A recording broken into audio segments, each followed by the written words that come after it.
Great. Good morning, everybody. It's Thursday, March 23rd. We're at the Darien Public Schools Administrative Offices, and we're at the Board of Education Finance Committee. Our next meeting, as you said, April 28th. April 20th. April 20th. So we'll get right to the agenda. Rich, review February 2023 financial reports. So the financial report through February does show a positive balance of $727,189. So the change is $24,809 from the previous month. Just to highlight some of the changes, we are releasing $17,000 in student interns at the middle school as they were unable to secure an intern for the second half of the year. However, that might have to be used for substitutes as we flagged with the earlier fall student intern. The Board of Ed approved pre-purchases totaling $249,188 are built into here, and those are the transfers that you'll see later on. The annual audit came in under budget by $1,300. The adult education cooperative that we have with Stanford came in $2,500, and that's just a product of less individuals in the program. The biggest change is in relation to excess cost. We are forecasting an additional $253,186 in additional revenue. This is based on the March 1st filing that included 2 additional students that we were not able to claim for in December. So in total, $727,189 with the general education RC is a positive $165,737, and then the special education RC is a positive $561,452, with essentially all of that coming from excess cost. Just to highlight again some of those changes to the various RCs and RC3. Again, the student interns are forecasting a total positive balance of $32,000, which is the balance of the fall and spring interns. If we move to RC 11, which is the next item, Interscholastic shows a deficit of $40,988. And again, those are the pre-purchases for the uniforms that the board approved during the budget process. In RC 12, equipment shows a negative balance of $14,050. And again, those are the pre-purchases that the board approved during the budget process. In RC 13 music, equipment does show a negative balance of $6,430. And again, those are the pre-purchases that the board approved during the budget process. RC 14 art does show a negative balance of $6,600 in equipment. And again, those are the pre-purchases of the pottery reels that were approved. In RC 15 technology, equipment does show a negative balance of $39,600. And again, that is the pre-purchases that were approved during the budget process. And in RC 17 health, health supplies does show a negative balance of $2,000. And again, that is the pre-purchase of the AED at Oxford that was approved during the budget process. In RC 19 curriculum, there's a negative balance in textbooks of $133,492. And again, those were the pre-purchases that were approved during the budget process. In RC 22 Tech Ed, there's a negative balance of $3,960 in equipment, which again is the pre-purchases that were approved in the budget. And then again, $2,068 in Tech Ed under new equipment, and that is also the pre-purchases that were approved during the budget process. Just in RC 24, we have received 3/4 of the December 1st filing of excess costs. So we are in receipt of just over $1.8 million. That was received at the end of February, and that was based on the December filing of $3.45 million. We have submitted as of March 1st, $3.8 million, which I mentioned earlier was due to 2 additional students that we were allowed to claim that we weren't allowed to claim in December. So at a 70% reimbursement, that would assume a $2.67 million reimbursement. The final reimbursement from the state isn't set to be received until the end of May. Moving on to, well, actually, really, that's really it for the RCs in terms of the changes. Okay, let's stop there. Sure. For any questions? Just curious about the excess cost. Will that number remain the same in May, or do you think there'll be any more change to that? The only thing that could happen is if the state legislature does change the reimbursement rate.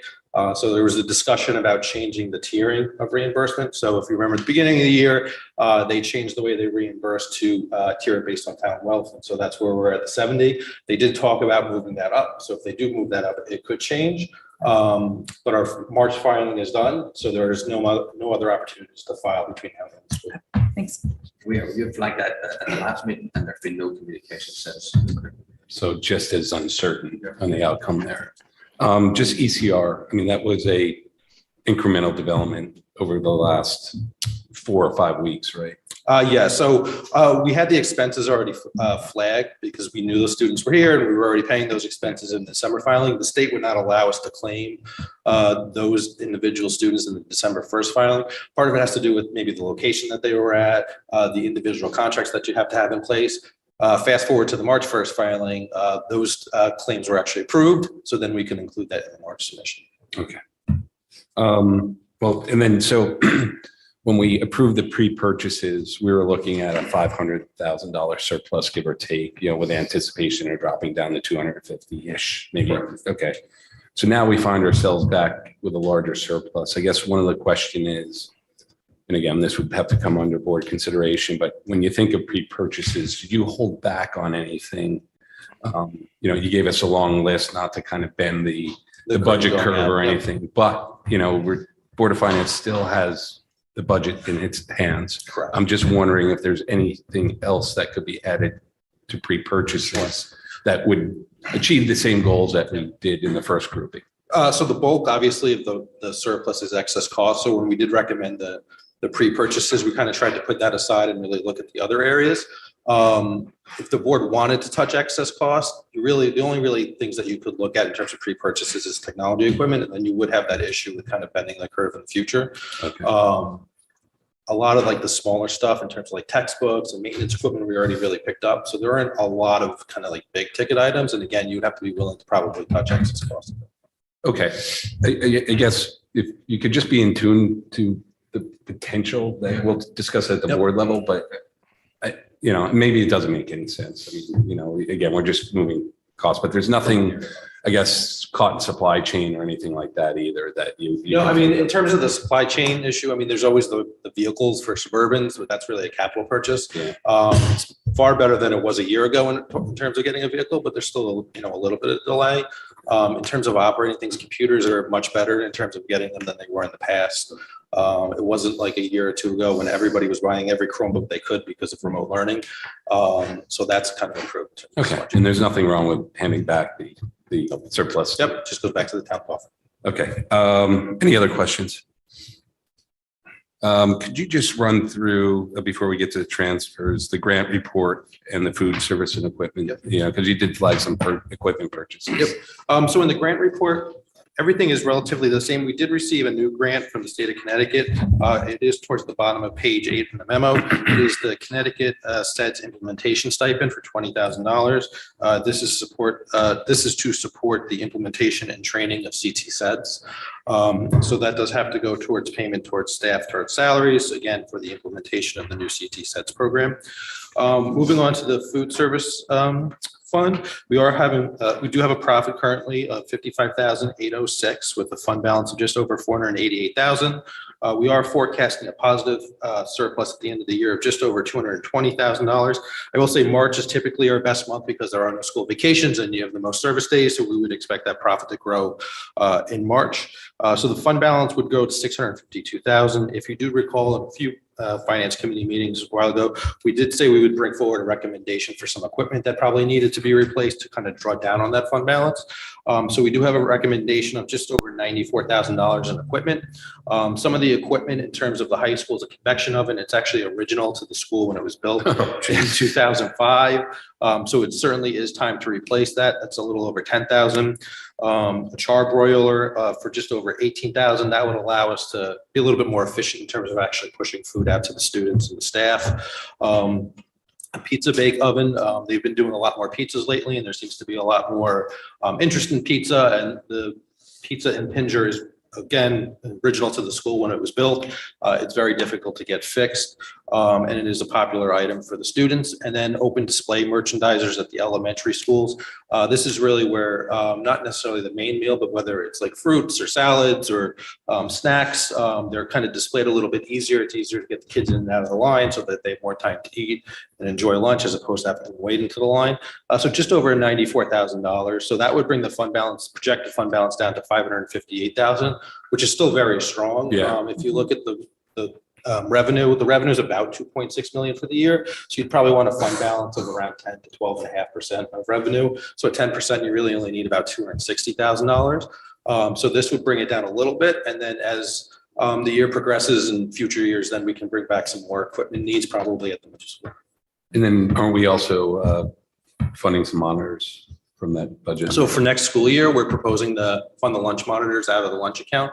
So that'll draw down a little bit, but given that we're making about $200,000 a year, and that won't really necessarily affect the fund balance. You might just have a little bit less of a profit right here. I mean, this is an incredibly good problem to have, but I mean, what happens if we continue to grow fund balance and we can't find things to spend on? Sure. So the best example is Westport. So Westport, they tend to have, $300,000 to $400,000 in profits every year. And so what they do is ultimately, as the program grows and there's not enough equipment to kind of replace, they actually offset their operating budget with it. And so for Westport, they, for example, use it to fund a portion of custodial services because they clean the kitchens, they clean the cafeterias. And so what you end up having is like a credit against your operating budget. So you're still using it. Just the accounting mechanism is to lower your operating budget and then also lower your food service account. So it's somewhat similar to what we're doing with the lunch monitors, but we're just not quite there yet. So along those lines, we're going to be talking about kind of 5-year forecast budgeting as part of this agenda item. Maybe that's something we can kind of bake in. Maybe we didn't do anything for next year other than the monitors, but. Correct. So the lunch monitors are really kind of like the first step to it. Yeah. It's almost like a baby step if you think about it. But if we were to get to where Westport is, Westport's able to, again, as I mentioned, kind of offset some operational costs. And again, it just has to be something that you can kind of correlate to the cafeteria, Yes. to food service. So lunch monitors are a perfect example because they're in the cafeteria. Custodians are a good example because they're cleaning the cafeteria, things like that. Always work. Wow. Okay. Katie. I just wanted to add that we had also talked about down the line after the Oxbridge kitchen and cafeteria come online and kind of piloting the return back to sustainability with dishwashers, that was another piece, kind of an equipment that we had talked about, the surplus maybe going to the other schools and adopting that same. So once Oxbridge's kitchen and cafeteria are actually open, we have probably like a year behind us. You'll also have a year past in the HHR buildings. And so then that could be an opportunity maybe to expand that, maybe first to Tokenique as the other schools kind of get finished renovating. And then if it is successful, we'll be into Hinton Homes. And Awesome. Anybody else? Dennis? Sorry, Dennis, do you have something? Yeah, so my question is kind of similar to yours, John, and I don't know if it's worth to ask for work to be done of what are the purchases that we're looking to do in the next 5 to 10 years, and then looking at the equipment we may need to purchase in the cafeterias, and then when, and assuming 200 or 250,000 a year, when do we expect to then see enough surplus to then pay down custodial? Sounds like 2 years, but I agree. Just kind of, if it's not a lot of work, I mean, just kind of lay that out for us so we can kind of have a little. Might I suggest that kind of goes into, when we discuss 5-year planning, that would be a component of that. Okay, perfect. Practice, yeah. My question was just because the projected fund balance is still rather high. Is there other equipment that we could be purchasing now, or? So I think we're looking at the middle school, and one of the things, so we actually still have an investment from Chartwell's where they're willing to commit $100,000 to help improve some of our kitchens and cafeterias. And so one of the things we're looking at is the middle school. So if you recall at the beginning of this year, they did some like facility work at the high school in terms of the serving line. There's a room in the middle school, if you're familiar with the cafeteria, it's kind of a little bit like closed off. There's not a really great flow there. They'd like to open up some of that space and make like a deli and salad kind of area. And so that's probably something long-term that we'll look at, and whether or not it's just covered by that $100,000 of investment that we still have with them, or whether or not it'll be kind of like a partnership. So. Okay.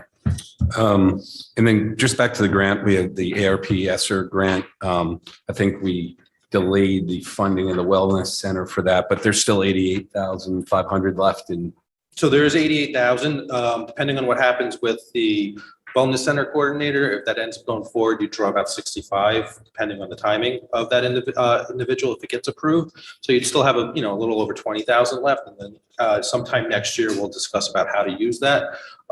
There are some limitations on what you can use. It'll probably be technology would be the best consideration for it, given that it'd only be 20,000 left if the wellness center gets approved.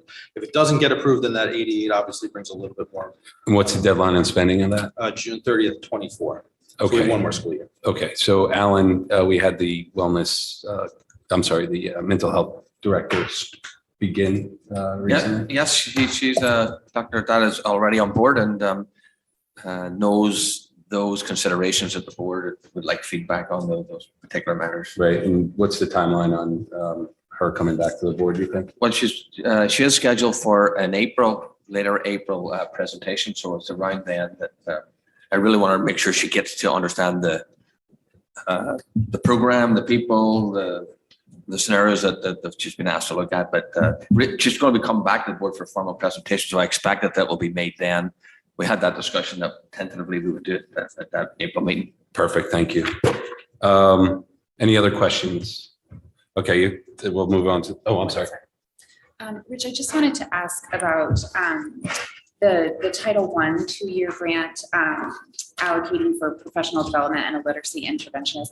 When we were in the budget discussions, we learned that the Teachers College partnership was paid from a grant. Is that this? That's the title grant, Okay. And that's about $100,000 annually, is that right? So what happens, where does that cost land when the grant expires? So the title grants are reoccurring grants. You could get grant compression, which districts have seen over the last few years, not so much the last couple of years. But the title grants don't go away unless the federal government decides to end it, which is highly unlikely. If they were to end the grant, then the district would either have to absorb that or stop doing it. Okay, but so we don't have expectations for that? No, I mean, at most, we've seen the grant kind of go down a little bit over time. Not over the last couple of years, but we don't expect the grant to go away. Thank you. Can we move on to the transfers? So there are 9 transfers for consideration. They all relate to the pre-purchases that were a part of the budget process. So the first is for $40,988, and that was the pre-buy of the uniforms. We are recommending taking the funds from salary savings related to the delayed start of the SSOs. The second transfer is for $14,050, which is the pre-purchase of the maintenance equipment. We are recommending taking it from the salary savings associated with the new salary schedule for the groundskeepers. The third transfer is for $6,430, and this was for the pre-purchase music equipment. We are recommending taking it from salary savings associated with the delayed start of the assistant director in facilities. The fourth transfer is for $6,600 in art equipment. And then we are recommending taking the funds from the new salary schedule for the groundskeepers and maintenance employees. The fifth transfer is for $39,600, which was the pre-purchase of Chromebooks as part of the budget process. We are recommending taking the funds from the new salary schedule and maintenance, the maternity leave and the assistant principal, and then the delayed start for the assistant director of facilities. The next transfer is for $2,000, which was the pre-purchase of the AED. We're recommending taking that from the delayed start of the technician and technology. The next transfer is for $133,492, which is the pre-purchase of textbooks. We are recommending taking the funds from the delayed start in the director of mental health, the delayed start in the middle school assistant principal, the China exchange program, which is not occurring, savings from the new salary schedule related to custodians, and then savings from the elementary intramurals. The next transfer is for $3,960, which was the pre-purchase of the Delta Saw. We are recommending taking those funds from the delayed start of the technician, the delayed start of the director of nursing, the delayed start of the SSOs, the delayed start of the assistant director, and then some salary savings and teacher aides. And then finally, $2,068 for the pre-purchase of a welding machine. And then we are recommending taking those funds from the elementary intramural savings. And many of these were discussed at the board level. There's a thematic source of the funds that these were very certain budget line items. So we did try to take everything from things that were associated with delayed start. So while the person's here, they weren't here for the full year, so they didn't actually earn that full salary. And so that money's essentially unencumbered and just available. Perfect. Any questions on the transfers? So we talked at length about this. So I would recommend that we take a full recommendation of the board to approve the transfers that the pre-purchases of to fund the pre-purchases, basically. Just one little nitpick at the bottom of your schedule, the total line says pre-buy. Can you just change it to pre-purchase so we keep the same number, same language? Okay, so I think that's good. So the next item is discussion and reflection on the fiscal year 24 Board of Education budget process.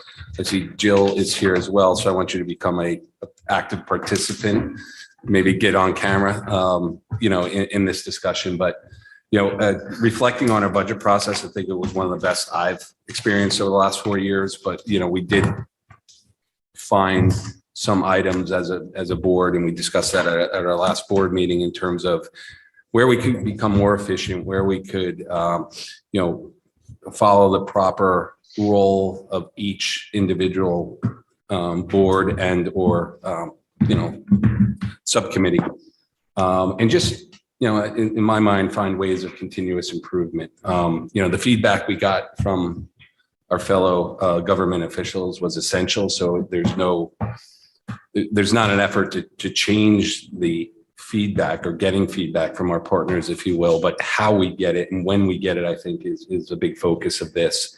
Some of the other feedback we heard was, the community would like to see a better 5-year budget projection in some cases, and I think of, when we create a new program, we as Board of Education members know that they start smaller, and then as they grow and as they mature, there might be additional FTEs, but that's maybe not as clear to the community and how that impacts the budget process as that program is approved. So I think that can be also part of the discussion. In our packets, Jill has took notes from the Board of Education meeting, our last Board of Education meeting, and created an outline. I think it was a great outline in terms of, how we want to attack this process of modifying the budget process. So I'll leave it at there. I don't know if you have anything to add, Dr. Hadley. No, I just the reflection is helpful for everybody. I'll just say that it'll be critical that we complete this process. I won't say sooner rather than later, but in a reasonable time frame, because as soon as you change that calendar, everything kicks in. Like the 5-year, just so we know, like we did do that at one point, right? And then the board decided to transition away from it. But if you're bringing it back, that's okay. But that implies that all of these things have been identified up front, or most of them, right? Which brings everything sooner. So we just need to make sure that the other governing bodies get on board, or engaged in that calendar, whatever that means, the public calendar, and also whatever our calendar is behind the scenes, because it's going to change timeframes for the start of the budget discussions. Yeah, and this comes from acting in the best interest of our board first, and not creating more work. I mean, for the administration. I think one of the main goals, as I think of it, was the question process and taking the weight off of the administration shoulders and placing it on our board shoulders. Again, soliciting feedback, but being the elected body, the only elected body that has the ability to take an appropriation and then basically set it within the budget line items. That's our responsibility to sift through those questions and prioritize things, and then, as I think, filter or organize better to the superintendent based on the public feedback we're hearing, so that your staff is not faced with it. I didn't count all the questions, but it had to be almost 150. 240. Oh, thank you. I was going to say over 200, but I didn't want to overshoot. Wow. So the over under. Okay, so 240 questions, many of them which were redundant and or not. There were more policy questions than budgetary questions. So I think that puts an asterisk on why we're doing this. And again, we're not trying to stifle feedback. We're trying to better organize it and fit it in the framework of the roles and responsibilities that each government body has. And so, I think as I reflect, and again, the feedback was great, but it came a little too early in the process. And then we kind of passed off the responsibility of sifting through the questions right to the staff and superintendent. And it created a lot of extra work. So, definitely going to solicit feedback from our partners there. So maybe if we can, my goal is to quickly go through this memo and just talk about some of the highlights of things that we want to reflect on. I almost think of like an org chart, and I agree with you. We got to kind of complete this within a month or so. Maybe not this board meeting clearly, but I would, some- I'd also say, Mr. Chairman, it just feels a bit, another wee contextual thing, it feels like there's a lot of redundancy that could be for everybody. Yes, Right. absolutely, absolutely. Again, there's a timeline and a process that has been well anticipated by state statute and our own town ordinance and charter in terms of the roles and responsibilities of each government body. So I think if we kind of stick to that, it's a great framework, and many people over decades of work have thought about this process. So I would want to stick to that as well. So this I'm excited for it. So Jill, you have anything to add, because you're a big part of creating this memo? No, not fundamentally. What I'll do during this process, I'll sit here ex officio more than anything, but what I'll do is take notes, I think, and then kind of help align what's being said. I think it sounds like we've got some high level goals that we can articulate, and then we've got some other things we can look at. So from what I'm hearing you saying, we're looking to streamline the process, to remove redundancy, and to clarify roles and responsibilities effectively. Perfect. So we created, I think it's 4 budget stages. And so, the first budget stage is budget development, alignment of operational priorities with financial requirements. And this is basically the direct definition and development of goals and objectives. We want to do this probably earlier. And this is one of the things that review the goals and objectives in the summer. So, you kind of create some ideas in the spring, and this way the goals and objectives are solidified in the fall. Plenty of time before the budget process and anticipating anything before that budget process.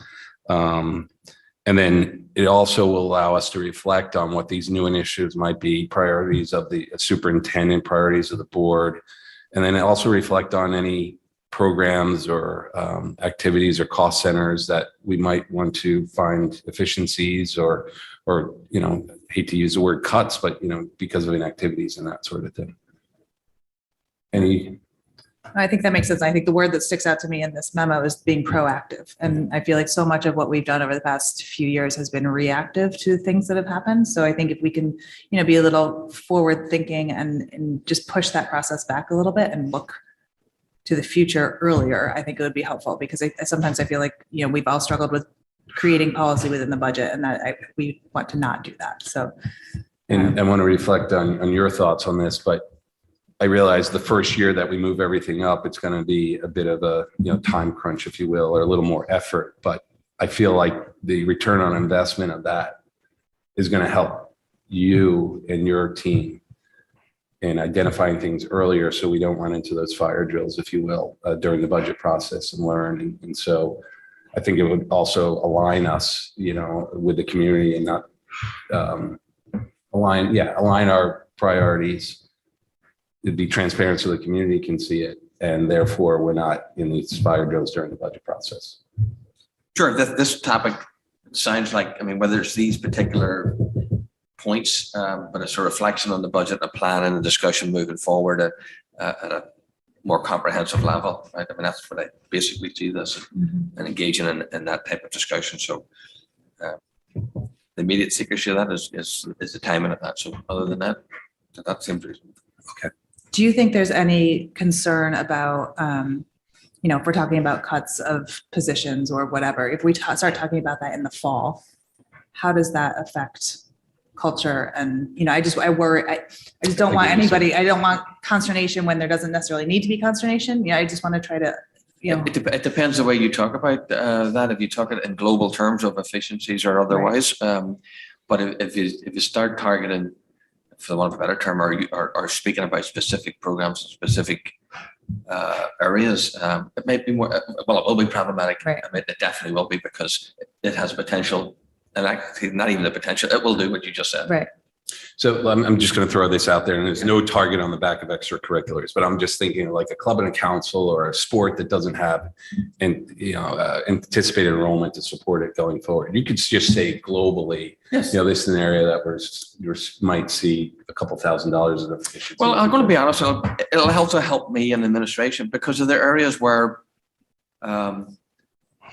potentially it might bring something forward, but there is, I would be cognizant, is this something that we really want to do in this district? Is this something moving forward? And I'd rather find that out sooner than later. Okay, good. Yeah, I think it's going to have benefits just beyond the budget process too, in terms of workflow. Okay, and we've kind of touched upon this. The point B is direction to superintendents, forecasting guidance, the financial impact of any operational goals, the responsiveness, maintaining ability to respond to external circumstances. External circumstances meaning unforeseen items or? Yes, such as, for example, mental health or school security were both escalated because of things that happened beyond the control of the Board of Education. Okay. So I feel like we gave enough, go ahead, sorry. I'm not going to. I feel like we gave enough kind of direction in terms of next steps to you, in terms of some recommendations you might come back to us. Our fellow board members, enough detail and clarity of how we'd like to attack this process. I think this is fine in the context of, because listen, it happens all the time, not Darien necessarily, all across Connecticut and boards of education stuff. When I work with superintendents, they do give general direction, right? There are occasions where they will give, like, listen, in general, I'd like to see you between these areas. And thereafter, if I can't make that, I don't think that's in the good interest of the best interest of the district. I'll have to come and validate as to why I just couldn't make it, right? Or maybe I did make it, or maybe I came in lower than that. But the idea of giving a general direction is like, that's not firm, right? Okay. It's how you do it, how we message it so that people don't feel as if superintendent can't bring what he needs. I will always bring what I need. But the question is it above and beyond a certain number that they have to validate that? So, I mean, that would be the.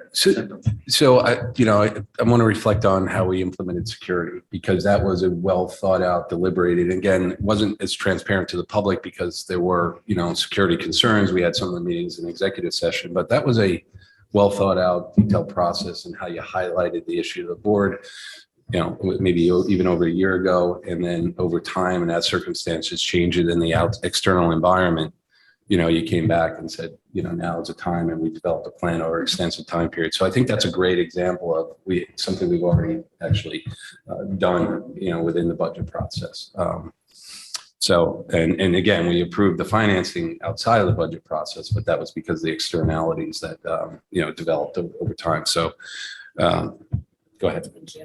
Alan, I appreciate your comments about the generality of the numbers and the student impact being the real goal of the budget. I think it's important to always remember that is our job, right? Is to provide for students and to create a budget that does so. So I appreciate those comments.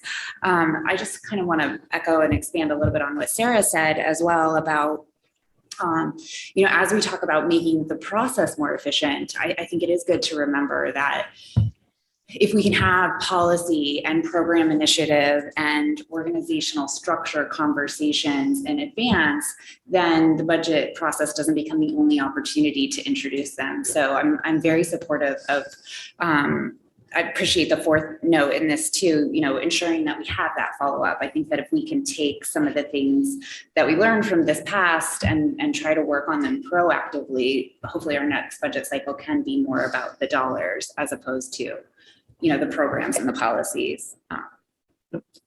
And just to build on that a little bit, I do like the fact that you've noted here, whatever word you use or don't use it, it's not a completely mutually exclusive idea that policies have to be.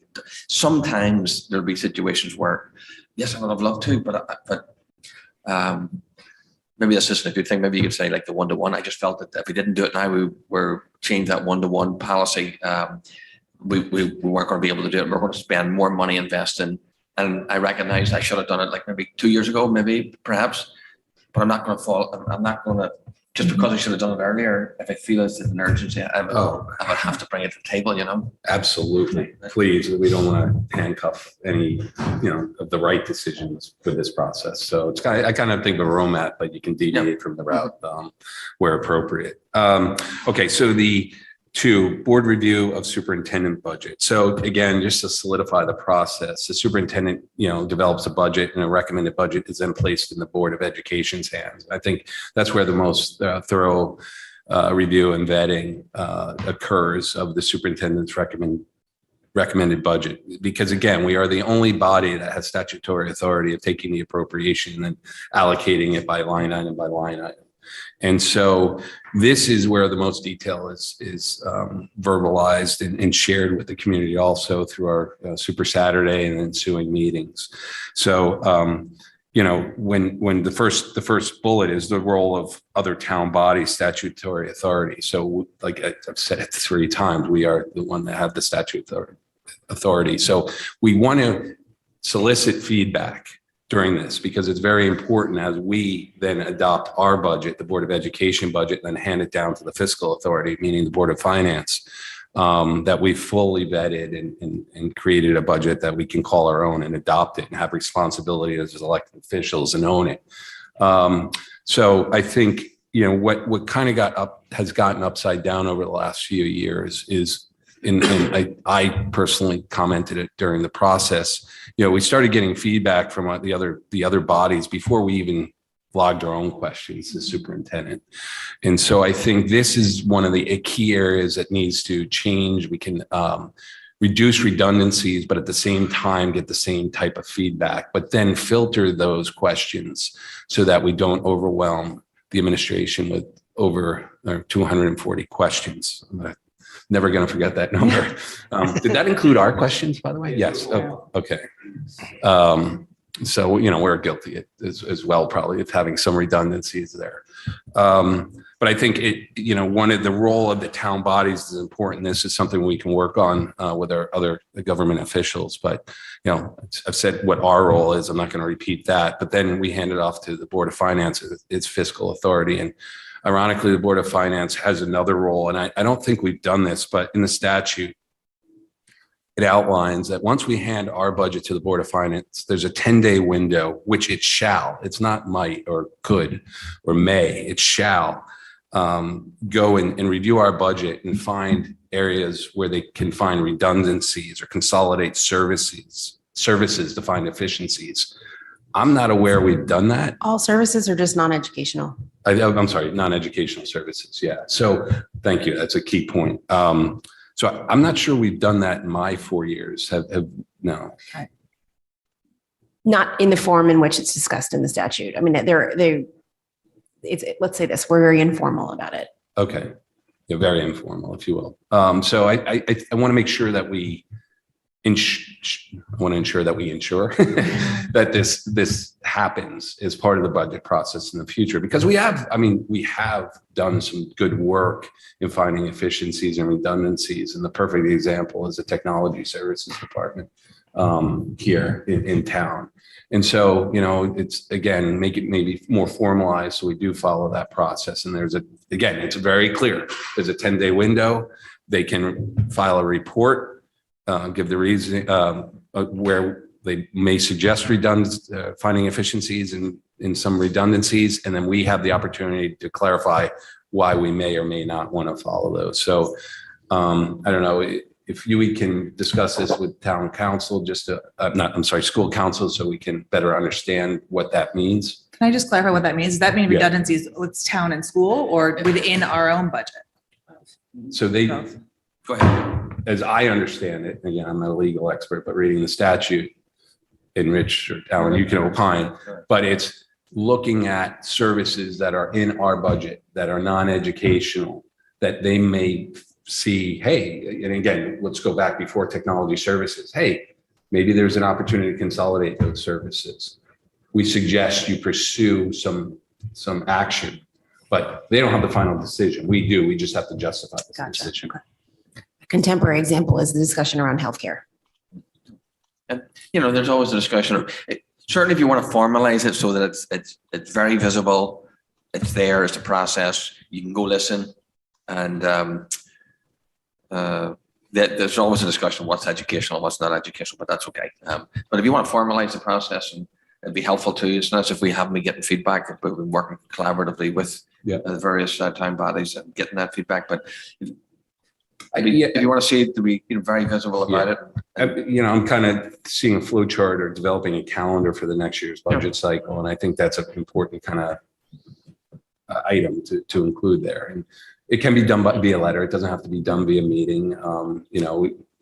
If maybe they could call their own meeting if they will, but I do think since it's been written in statute, I think it's important that we formalize that. Rich, have you had any experiences in your previous work? Typically, it doesn't really happen. Yeah. It usually happens, like if there's an opening in a certain area, is there an opportunity to combine? Usually there's a lot of impediments. So if it's the person in the Board of Ed takes some work on town, usually the town gets led a little bit. If it's vice versa, usually the Board of Ed gets led a little bit. Some communities have tried to share grounds work. Custodial services, I've seen that. That's not to work. Looking at things like health insurance, that tends not to work very well because what ends up happening is if you have police officers who are typically high claimant individuals, it brings up the cost on the other side, or the other end, if you have a lot of maintenance people who tend to be high claimant individuals, it brings the town up. So usually it doesn't end up saving money. It's just kind of like a push. Retirement benefits, perhaps, though? Well, the benefits for retirees are very different based on collective bargaining agreements. Outside of the unions, I'm saying, maybe. I don't know. I'm just throwing out. The other thing you just have to be conscious of from my perspective is you don't get into what Katie just said, that we now are talking about all policy issues, right? That come from another body, right? And that takes a long time to. Yeah, and I'm sorry, we got down the wormhole on this. I just wanted to create the process, the stopping point, or just to highlight that should be part of the process. John, if I may on that, I think ahead. sorry to interject. I think in my former career as RTM chair and Mr. Palin's as finance and Jack, we tried to push back and kind of cause, if that's the right word, this influx of questions earlier and try to become part of the process. Because I think there became this adversarial conflict group where it was, we don't get to opine on a budget until the budget is given to us. And by then it's too late for the RTM. So I think the pendulum, I agree with you. I think the pendulum has swung too far one way, but I think we kind of have to find a balance on where we allow questions from the other bodies to come through. And maybe we can discuss as a board, but maybe we just kind of go through the questions and check which ones we are interested in hearing answers from the administration. And then the others we push back until we deliberate amongst those bodies. Yeah. This is an example. And I'll disclose, I actually sat on F&B as well back in the day. So I totally understand the process. And again, Dennis, great point. There's no way that I want to not solicit feedback. It's just finding the right time and right structure to solicit that feedback and receive it and give the administration the questions that we feel are going to help our budget process. I think there are times that I felt like there was, 15 members of the Board of Ed this year, where everybody's putting questions directly to the superintendent and to Duke. And we do need to call them a little bit, I think. And I think, having some sort of filter in a way is, because some of those questions were not necessarily budgetarily. Exactly. Here's the way I see it. I mean, we solicit feedback from the community all the time and they address us with emails and, a public comment. So I say we handle that the same way. It's addressed to the Board of Education. It's the Board of Education's responsibility to chase down the answers where it sees value and it will be valuable to the budget process. So I think it's a nuance, but it's an important nuance because, frankly, I'm not allowed to just fire off an email to Rich and ask him a question. Absolutely. As a Board of Education member. Okay. Right. So, everything if people don't know the process gets filtered through the superintendent. So, I'd love to ask Rich a lot of questions, but anyway, all joking aside, I think that's the goal. It's not to stop the solicitation of feedback. It's finding right time and the right structure, right balance.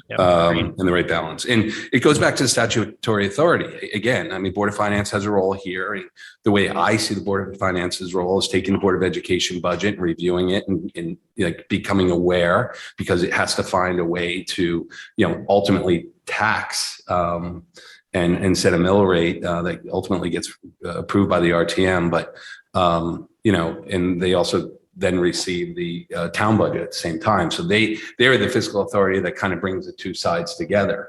I mean, I joke, there's been references or connotations that we bought an island as a town and we made some adjustments to the Board of Education budget. We had no discussion over the island and they have no, at the Board of Selectmen level had no discussion over the Board of Education budget. So, that's why the statutory authority is so important. And then the RTM's role is ultimately to receive, as I see it, receive the Board of Finance's approved budget.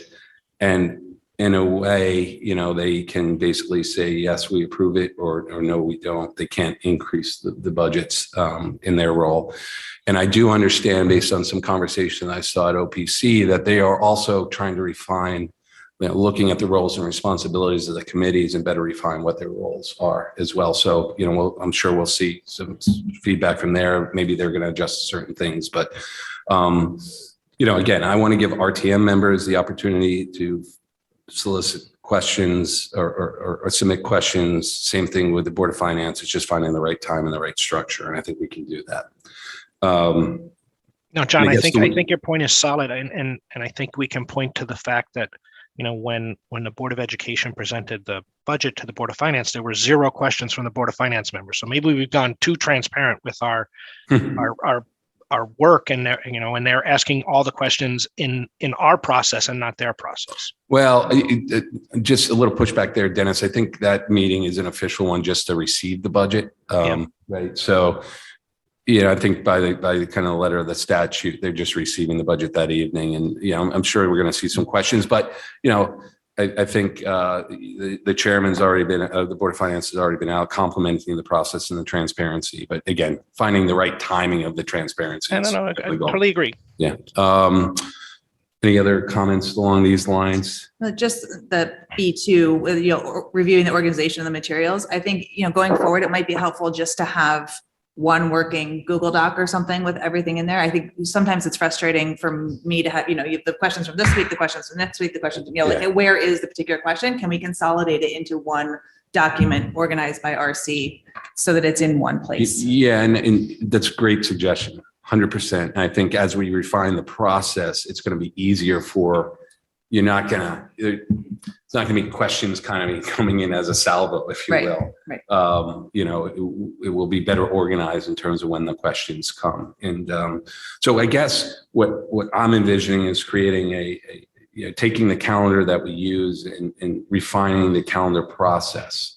And I'm not sure if you want to work on your end on a suggested calendar in terms of, basically the feedback you just heard, in creating, okay, this is the date I come with the my budget recommendations, Super Saturday, a couple follow-ups, and then this is the opportunity. Questions can be lobbed in via the Board of Education throughout this process, but then at the end, you give the opportunity to solidify any last feedback from the two other elected bodies that part of the process.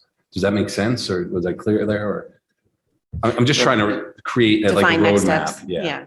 If the board wishes, Rich and I can look at that calendar. May have to liaison with other bodies just to, but that dictates everything from the tour of the schools to publication of books to everything you've talked about today. So that would be the first thing we would need to look at, because that's where it all begins. Perfect. Going to that tour of the schools, I do think it makes sense to have the tour of the schools before we approve a budget. So we can see those capital things. My concern with that is we have Super Saturday in January. We also do a tour of schools on a Saturday. I don't know about the rest of you, but I don't know that I want to take 2 of my Saturdays in January to do the tour of the schools, but I don't know what the best time to do that. We can look at other times. I mean, Potentially. do you know the capital projects soon enough to do it in December? I don't know. So the initial capital budget goes to the board, that meeting right before Thanksgiving. Right. Oh, that's true. That's right. Yeah. So maybe, Tweak a little bit, Yeah. but for the most part, you will see it. maybe we do the tour in the fall then. And for the most part, the board takes a sort of cursory look at it at that meeting. Right. But I mean, you can highlight, we can highlight some of the big items, and maybe, again, refine that tour to shorten the length of it as well. So, but I fully agree. Yeah. it needs we should look for ways to push it ahead of Yeah. the I'm just votes. thinking that auditorium conversation would have been, I think, a little bit Absolutely, smoother if yeah. we had all been in that building prior. So. Yeah. And, okay. And then, based on that calendar, clarify when other town bodies will receive budget books. I mean, in the paper-based, I think the Board of Education receiving a paper-based book is appropriate of the superintendent's budget. I think then and having extras available for loan, and it's all on the web as well. But to create a full-blown budget book for every elected official of the superintendent's budget, and then the Board of Education budget, if I'm not mistaken, then gets printed and distributed. And then does the Board of Finance budget? No. Okay. Once it's approved by the Board of Finance. So I think we can save a lot of trees and have the budget books available and maintain the transparency of our budget by maybe finding efficiencies on the number of books that are printed, at least in the superintendent's budget, and then hand the hard copies to the Board of Finance after the Board of Education budget is approved. Agreed. I don't know if people have thoughts, and I can solicit feedback from other Yeah, town I mean, bodies. I agree. Like, we don't need to be printing these giant multi-hundred page things for people that don't really use them. I think if it were me, I would survey the Board of Finance, the RTM F&B, RTM Education, and say, how many of you want a hard copy, and ask them in November, December, or do we just give one to the chair of each committee? I don't know, but I don't think we need to give one for everybody. Agreed, Sarah. I think we at one point, John, we used to do opt-in for the RTM, and I would go back to that policy. Because I always remember, Okay. I always had it on my iPad. If that doesn't become unwieldy, maybe there's a process that we can opt in. Does that kind of make sense? Kind of. Just the opt-in part becomes, eventually so many people getting feedback from people who want it, who doesn't want it. So we'll look at it. I think it would almost like calendar invite and like. Yeah, we just have a deadline, and if you don't respond, you don't get a book. Well, perhaps we don't manage it. Perhaps we have the committees and Yeah. boards manage it. Exactly. And request a certain number of books from us by a deadline. I think the B part of that question is when the books are distributed, because it's a discussion for the past couple of years. The board now gets the books right before Christmas. But of course, that's several weeks before Super Saturday. And we've had requests from other town bodies for them to receive the books at the same time as the board. No. And so it'd be nice to have a recommendation from your committee about when you think fellow town bodies should receive the books. Dennis is vehemently shaking his head up there. They don't. They're not the Board of Education. This goes back to this part where we're soliciting questions. I don't think they're the Board of Education. They get the book when they get the book. It's a courtesy for me. So and that's even wearing the former RTM hat. I think it's a courtesy to get the book. So for me, I think it's going to cause more problems than to help. Typically, not exclusively, but very typically, the board would get, actually in many ways, typically what it is, typically the board would get the book when the superintendent presents his budget on that particular night, but nobody else gets it, right? Our board traditionally has got it in advance, which is fine. But if you start giving it to everybody in advance before even we've had an opportunity to share what it is, it just becomes, it becomes a wee bit of the Wild West, a wee bit, it's hard to manage. Yeah. I mean, I don't know if there's a right date here, but I certainly think we should have the opportunity to review it and post Super Saturday, or, it's because if we're soliciting questions later at this point, I think Super Saturday would be the culmination of the question period. And therefore that might be the catalyst to distribute the book for those who want it. Does that make sense?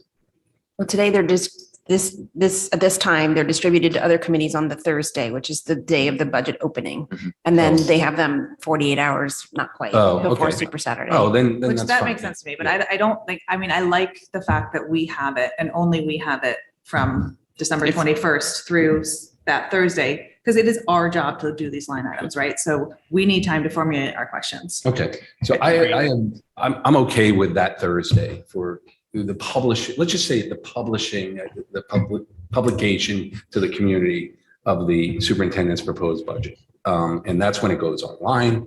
And that's, we get the courtesy just because we are the elected officials responsible, and gives us time to prepare over the winter break, holiday break. So If you prepare, like after the administrative budget is presented, an opportunity for the public to build into that process, ample opportunity. Oh, that's the first time I heard what the superintendent said or whatever, or what the budget's received. Okay, that's the way the process works. And then you build in process into the calendar that they feel as if, well, now I can go back and ask questions and have opportunities to. We also have to sort of talk about just in general, like we also share that with PTOs, get a book, CPAC gets a book. So those will be discussions too within the whole calendar thing. So okay, I mean, there's this physical nature of handing out the book, there's the costs associated with that. So, and then the timing. I think the timing, we're in agreement that Thursday makes sense of publishing the superintendent's proposed budget. Yeah, honestly, John, if we do 1 and 2 properly and have the discussions earlier in the year, the budget book is really just the quantification of said policies and discussions, right? So then the budget should be then much easier to digest in 48 hours for the general public.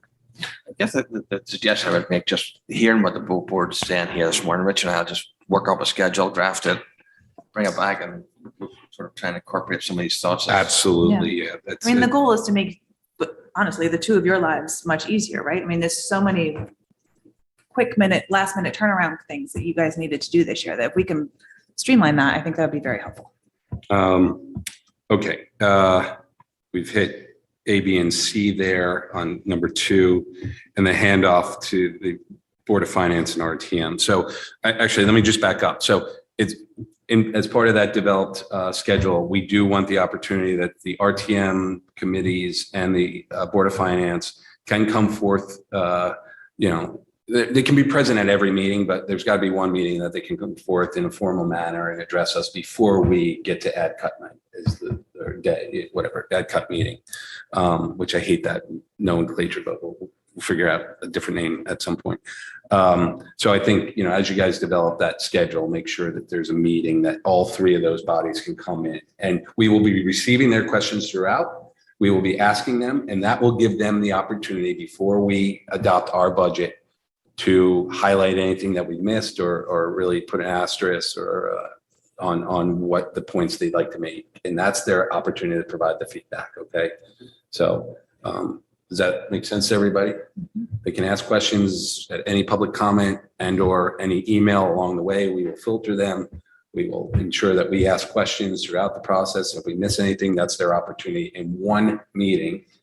Superintendent's in place, staff's here, administrative staff is here, and the Board of Education members will be here, and we'll be all in agreement that we've dotted every I and crossed every T before we get to ad cut night and our final adoption.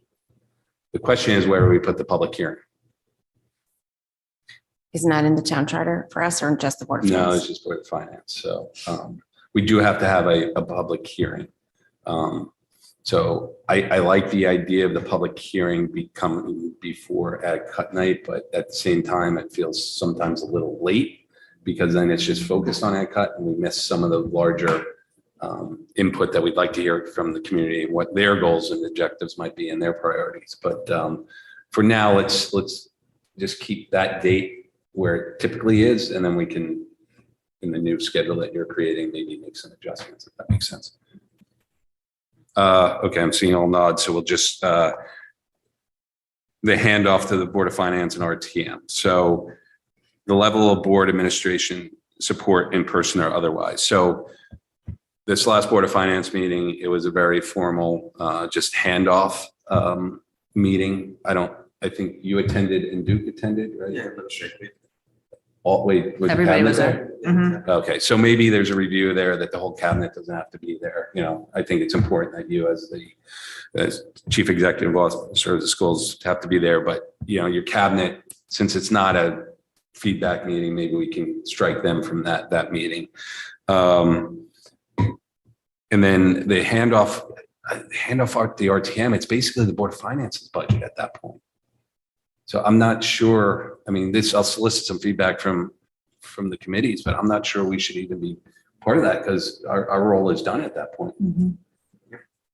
We can be present, but I just,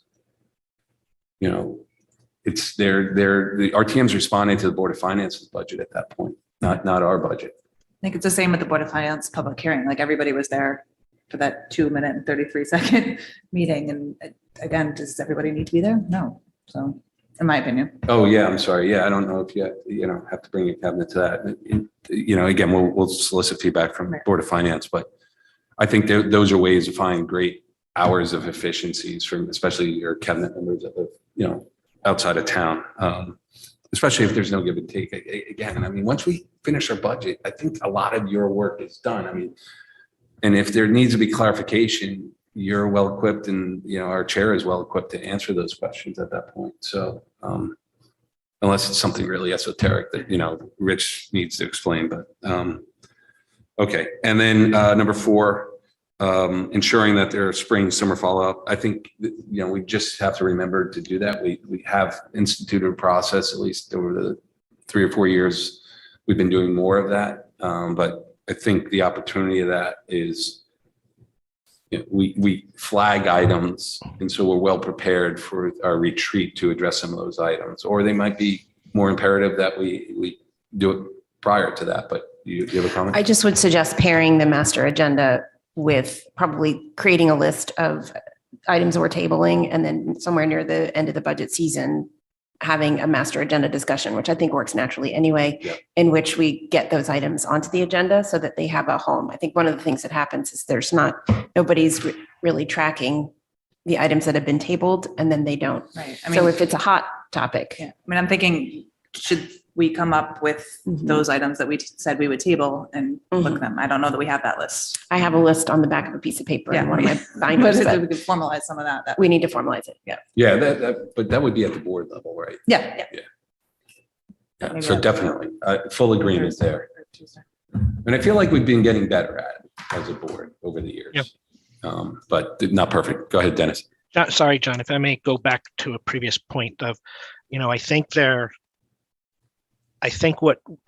I'm going to pat ourselves on the back, but I think we've done a much better job of working with the RTM committees over the past few years. And I think technology has also helped that, if for people who can't attend can at least watch or watch a video of a movie. So, but I also think we've had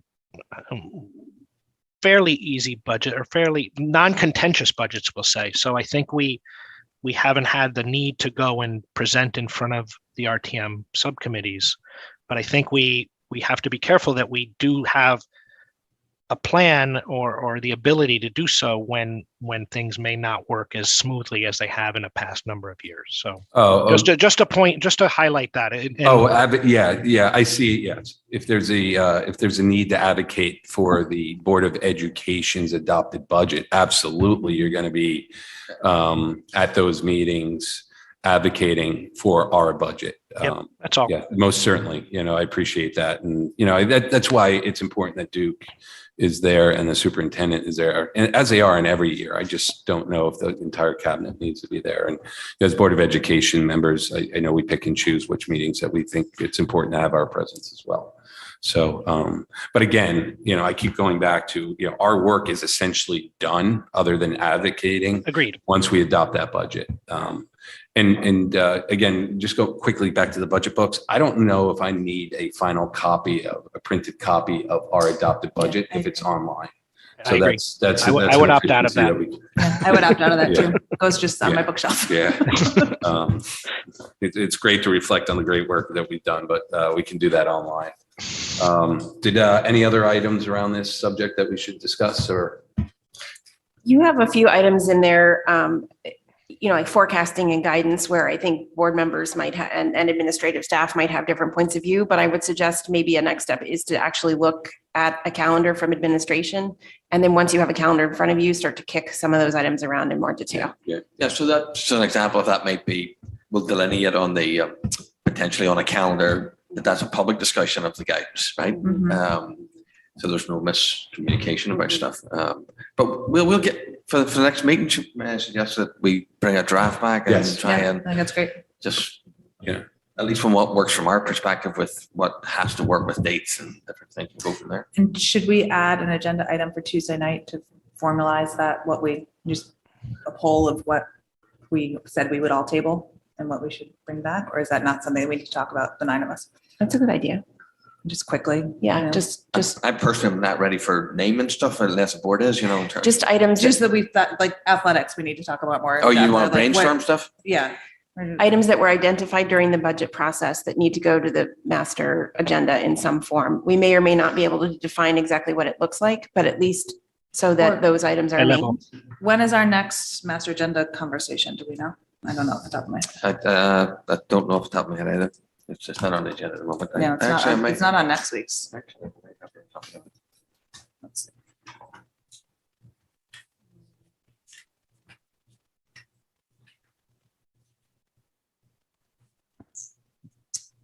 I don't see it quickly here on the next couple of meetings. I don't see it quickly coming up. Nope, it's not in the near future. Does it allow for some time at the next agenda meeting? No, the first one that I'm looking at here is June that we've done everything else. So that's that way, I think. It's a light meeting. Yeah, it's a light meeting. Okay, Yeah, so I so think we we'll could just- potentially add. Yeah, motion to amend the agenda. And again, it's just a We bullet. we don't point. No, you even, don't we need to. haven't We can- published it we can yet, so we do it could. from we Oh, you didn't no- publish it yet? No. Okay, sorry. Yeah, and again, just bullet points. We're not going to go into the discussion of the items, but okay, perfect. Okay, I think that's it. Do we have any other comments? Public comment? Anyone in person? There are no raised hands online. Okay, can I get a motion to adjourn? Second, all in favor? Unanimous. Thank you, everybody. Thanks, guys. Thank you. Bye-bye.